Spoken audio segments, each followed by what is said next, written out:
Hey guys and gals, Griever here, giving you guys a brand new series that I think you guys will really enjoy, and it's entitled Full Impression Series. Now, what is a full impression? Let's just go off on that right off the bat. This one will be on Attack on Titan, the manga. So, spoiler warning ahead for those who have not read or are not caught up with the Attack on Titan manga. Spoiler warning right here. There's going to be a big red buzzer thing here that I'll animate, I'm sure. Unless I get too busy and then I say screw that. So here's your warning. Let's get underway. Point is, what do you guys think is a full impression? Well, other than the fact that I could not come up with a creative title to say I decided to binge read a series because I'm not working so much these days, and decided to, instead of doing a first reaction, decided to binge read the entire series, all 180 chapters of this, all 300 chapters of that, etc., etc. Yeah, that's basically what it is. So, point of fact is, what would you consider a first impression or a first reaction? I would consider that being reading, 5 to 10 chapters of a manga, watching the first couple episodes of a series, that kind of deal. But I've done something a little different here, and I don't really know what to call it, because what I decided to do was, with very little, just knowing about Attack on Titan, knowing, I guess, the premise, and that's it. Knowing the premise of Magi, knowing the premise of, what other series did I read? Assassination Classroom, Berserk, things like this. Hunter x Hunter, which I know, don't stab me. But there's another series that I know about the Nen system. I know who Gon is, and that's my equivalent of knowing what Hunter x Hunter is all about. These series, I finally have the time to go through and read. And if they're good, I just can't stop reading. So I'm not catching up with my YouTube content to be able to give you guys a first reaction. But instead, I'm going to give you a full reaction, a full impression after I've caught up or completely finished the series, assuming that it's finished. So, in this case, the first video will be right here, Attack on Titan. Now, to start us off, there needs to be a very small discussion about my opinion on Attack on Titan before, so you guys can understand where I came from and now where I am at. Now that I have read 100 and I think we're up to 129, or is it chapter 130? It just came out last week or something like that. So bear with me on that one. I might not have read the latest chapter by the time this video is produced. But either way, my initial impression of Attack on Titan was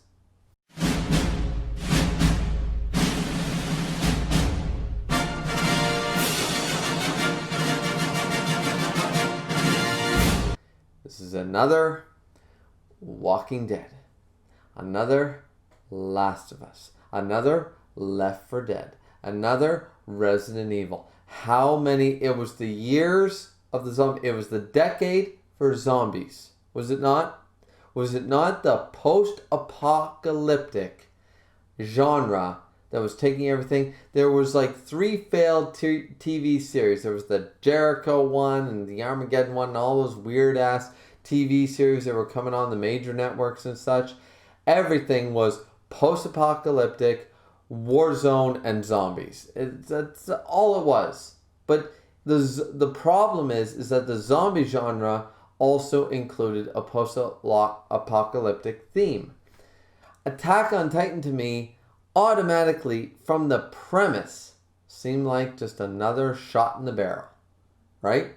It was just another one of the fish in the same barrel, and it had very little merit. And yeah, okay, the animation's great, but, animation isn't everything, for me personally. So, I never got into it when it initially came out. Don't ask me the year, don't know when it was. But since then, it's been quite a few years. A lot of people have still kept up with it, still praised it. Even Teching 101 has made videos about it, and he's a YouTuber I greatly respect. So I finally, on the urging, actually a bet on a good friend of mine in my Discord, to say, he bet me and said, if you read all of Attack on Titan, I will read all of Toriko. And if you guys have been following my channel for a long stretch of time, you will know that Toriko, to me, should replace Naruto in the big three. That's just my opinion. Doesn't hold any merit other than my simple opinion. However, that's how I feel. Now, given this fact, I finally decided, you know what? I have the time, I'm going to read it. And pleasantly surprised. Almost completely immersed in this world for a time. I feel like the middle act so far, I would say about chapter 50 on-ish. Don't quote me on that chapter. But pretty much around the time that we start to actually get some history, we start to get the hints. Like, I think his name's Connor. I binge read the series in like 4 days, guys. So don't quote me on any names here, but I think his name's Connor. It might not be Conan. But his mother, and it's kind of like, okay, we're starting to get hints here. Like, after the initial training, after the assault from the female Titan, which from the start of the series up until after the attack from the female Titan, to me, was droll. Was that simple cookie cutter, post-apocalyptic, we gotta survive mentality, nothing, one-dimensional, at the best, two-dimensional characters in a one-dimensional setting sort of feel. Post that, it built on this so highly with the storylines with the Ackermans, the storyline with the royal family, the storyline with the Cores, the storyline with where the Titans came to be and how it all happened, and the lore that was added later on in this world. I'm actually amazed. I feel like, given any other time frame, had Attack on Titan come out in any other year or any other decade, it would have failed. It never would have gotten to the great points of the series, because it was, and I'm surprised it didn't fail here, because we were oversaturated with a level of post-apocalyptic storylines from every media format, from TV to video games to movies to manga to anime. It was the genre to go. It's like vampires were the popular thing pre-2010. You had your Twilights and your Vampire Diaries and all those things. And now, all of a sudden, the popular thing was zombies and post-apocalyptic, right? After 2010. So, it amazed me that it survived. Because, honestly, other than the animation, which I've seen some clips, but remember, I'm only reading the manga. Honestly, that first arc was weak. It was extremely weak. Didn't like any of the characters. Thought they were all, Levi was pretty cool. But everyone else, take it or leave it. No, and in all honesty, other than Eren, who on me has grown as a protagonist, however, I still don't like pre-Eren. Like, I can't go back and understand, like, he had the journey. Like, no. If I were to go back and watch the anime right now, like season 1, I would probably despise Eren still to this day. But post that, if you can, it's one of those age-old things where fans of a series will tell you, oh, if you can only get to this arc or this part or this episode, you'll love it, right? I hate to be one of those people to tell you guys that was me. Unfortunately, can't deny that was me. Can't deny it. As I said, after the whole female Titan thing caught in the woods part, I'm not going to give you chapter numbers. Don't know when it happened. I've binge read it. But after that, once that was kind of concluded and we moved on, then it became interesting. Then it became a story that had multiple fronts, that had multiple plot lines following multiple directions. And that created an all-encompassing world-building format that really cemented itself as a good story. Now, if you guys are curious, I'm not going to let you wait to the end of the video to tell you what my rating is on the series. I would give it a solid 7.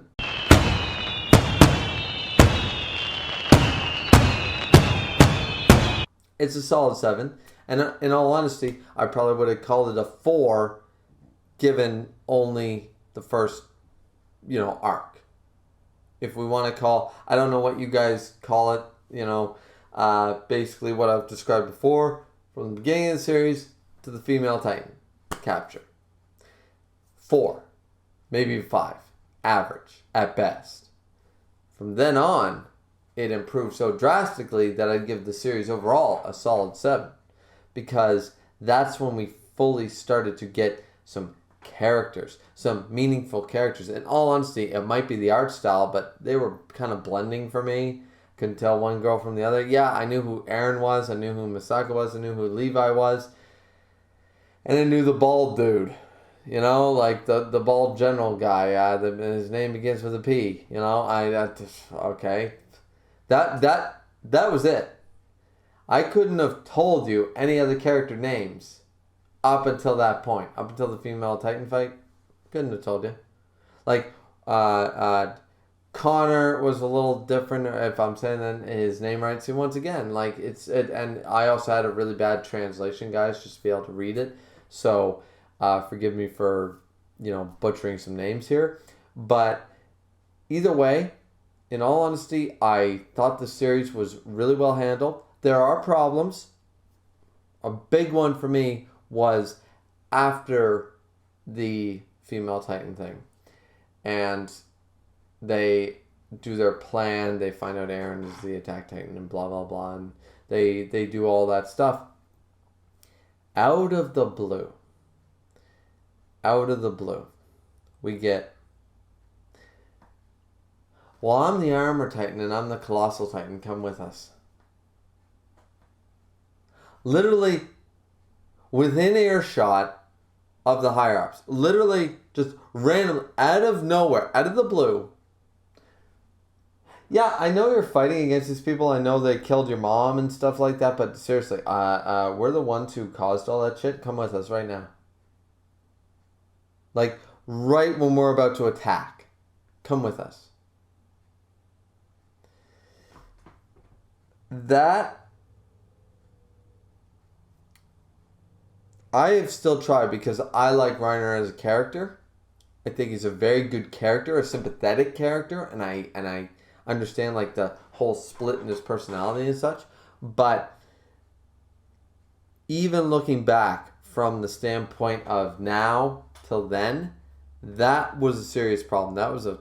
That felt rushed.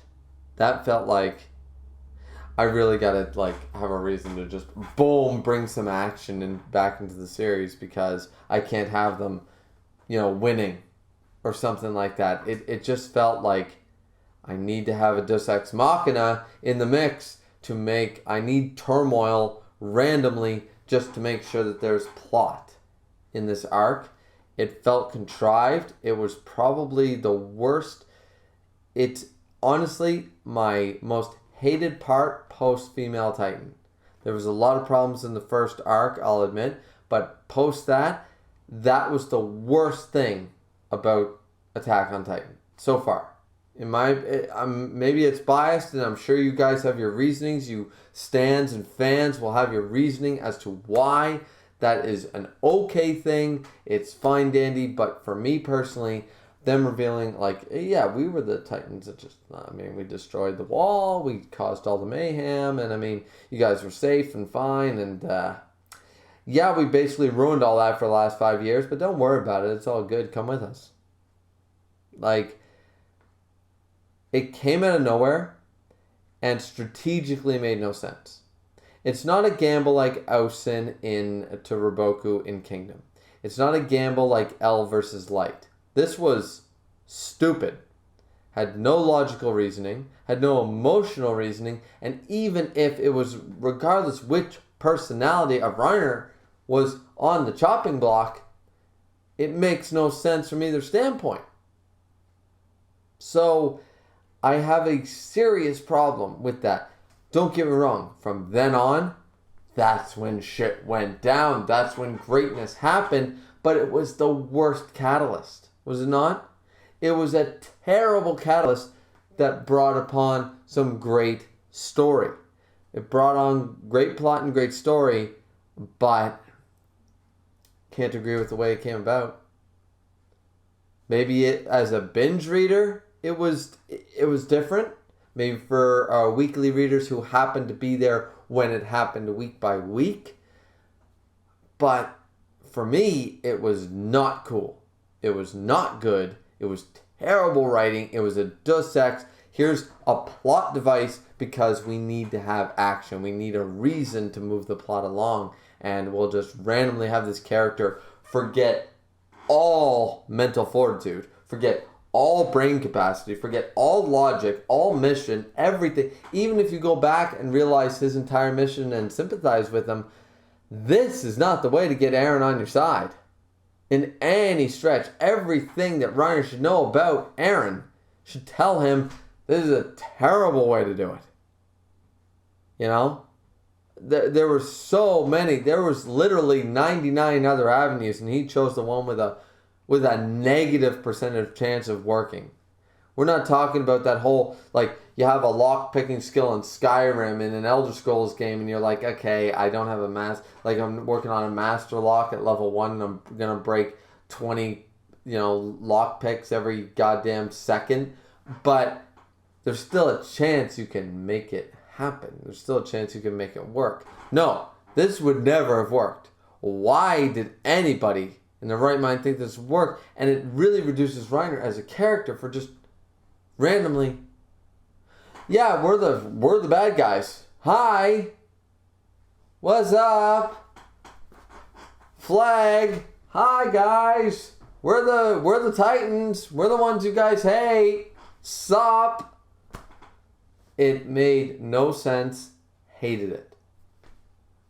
However, the great things about Attack on Titan followed this completely. The best things about Attack on Titan happened post this. The epic fights were incredible. The political aspect, which I don't think a lot of people were expecting, was incredible. It had so many dynamics to it, and honest, real world dynamics of politics that this day and age sorely needs for some of our first world leaders. And I can really resonate with a lot of what the story was trying to portray and tell us about the difference between there was a lot of racist undertones, a lot of discrimination, a lot of prejudice undertones, especially the backstory of Eren's father was a huge, and the implication that his first wife solely sought out his second wife. I mean, and that's the most evil looking Titan of them all, in my opinion. That, what's her name? Diana, whatever. She's, yeah. Yeah, no. She is absolutely a terrible looking Titan. The artwork for that was incredible because it really showcased how monstrous she had become. All of them really are. It's a bit of a horror manga in that respect, and I think that was portrayed very well, and the aspects of it. Right now, it's become beyond its means. I feel like the current arc is getting a little too out there sort of idea. It's kind of like all of a sudden introducing like, okay, we were all grounded on a continent. Now we're going to space, the final frontier. It's kind of like it got a little too big for its britches. I feel like we're getting a little out there. All the powers and all the mystification and all the, there was mind control, and now there's the founding titan, which can control everything, and now there's this, and now there's that, and there's the other thing, and now there are other worlds. It isn't post-apocalyptic. It's just one island that was closed off, and people treated it like a concentration camp in Nazi Germany for titans, and it's just it got a little much, in all honesty. So that brought it down a little bit for me, because I guess even though I dislike the first arc of Attack on Titan, I feel like the simplistic nature of survival was welcome. And this new thing of ending the world, we went from surviving because 100 humans can be killed like that to let's start a whole goddamn war with the world, with the earth. Seems a little from one scale to a whole another tier bracket, right? So I'm not really sure if I like the direction the series has gone. We'll have to wait for more chapters, because right now we're in the throes of a new arc. But this has been my full impression. This has been my... I don't want to ramble and talk about every single point. If I had to pick some few favorite characters, I would say hated Eren in the first half, like him in the second half. I enjoy Reiner. I think he's a pretty good character. I like Levi, of course. I enjoyed Kenny. Yeah, not really a whole lot of others. The characters are memorable. And even that's a bit of a stretch. In all honesty, a lot of their faces and eyes are probably the art style. It just all blends together for me. No one single character really spoke to me like, damn, this is the reason to follow a series. There's no Chads in the series. There's no Kenpachis. There's no Yamis. There's no Escanors. So you're just kind of sitting back. I mean, if you want to count Levi as that, well, then now I have to count him twice, and then that's all you really get. Misaka, I mean, she's alright. But either way, I think the series is far better than I initially anticipated. As I said, I would have given it an average rating without seeing it, first and foremost. And I can honestly guarantee you, had I watched the first few episodes, I haven't seen a single episode of Attack on Titan, but knowing how the story is in the beginning of the manga, I could have watched a couple episodes or read a few chapters, and I still would have given it a 4 easily out of 10. Regardless of the animation. Animation isn't everything. 4.5 for the animation in the anime, 4 for the manga. But because I've read the whole thing, I have a new appreciation. It took a long time to get there, and I can understand why people drop it before it gets to the good stuff. But if you don't drop it, you're definitely in the camp that puts it above a 6. Easy. It's easily a 7, solid 7 out of 10. And that's basically my full impression, ladies and gentlemen. I don't think this video has any real structure or anything like that. It's just basically my thoughts after binge reading a series. I hope you guys enjoyed. Like, comment, and subscribe, and tell me your guys' thoughts on Attack on Titan and whether you enjoy this type of video content, because I'm always interested when I'm starting a new series to see if it's going to get any merit, because there's no real point if you guys just aren't interested, right? So I'll keep my thoughts to myself if that was the case, right? So I hope you guys enjoyed the video. As I said, I'm hoping to open a dialogue and learn from all the Attack on Titan stands who have been following the series for a long time. Remember, once again, have not actually watched the anime, so keep that in mind when commenting down below. But if you want to tell me, like, you gotta watch this clip or that clip, I'm welcome to it and such like that. And please join the Discord if you want to, really open a bigger discussion or dialogue. I'm really looking forward to that. So like, comment, and subscribe. As always, ladies and gentlemen, this has been Griever with your full impression of Attack on Titan, the manga series. It's been Griever. See you back here next time. See ya.